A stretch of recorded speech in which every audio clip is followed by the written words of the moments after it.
God is talking to Eve and he's talking to the serpent. He says in Genesis 3 verse 15, I will put enmity between you and the woman, between her seed and your seed. He shall bruise your head and you shall bruise his heel.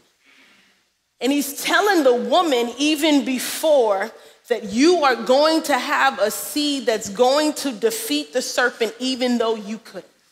That you're going to have an offspring that is going to win in an area that you have not been able to win in.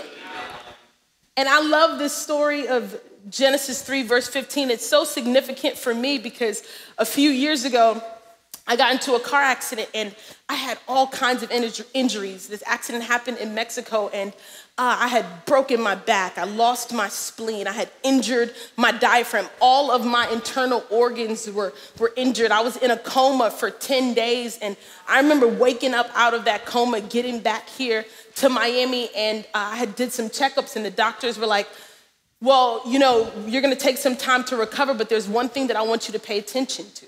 You have 2 stage 2 bed sores. And what that meant was I had these sores on my body and it was like, if this gets any worse, it's going to make your recovery even harder. And I was just thinking, I was like, I don't understand. Out of all the things that I've just been through, now I've got to worry about 2 bruises on my heel. Now I've got to worry about these 2 bed sores that are on my heel. And I remember being so frustrated with this. And then I read Genesis 3 verse 15. I said, out of all the injuries that I had one that was biblical.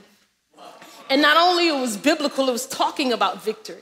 And I started looking at that injury a little bit different. I was like, I know I might have a weakness, but what God has already prophesied is that even in my weakness, I will crush the head of the enemy.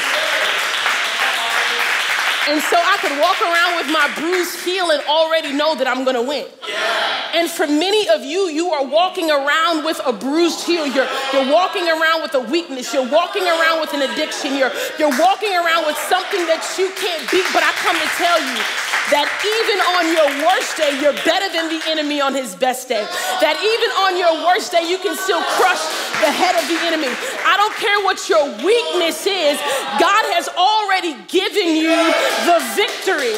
Come on, do you believe that you have the victory even in spite of your weakness?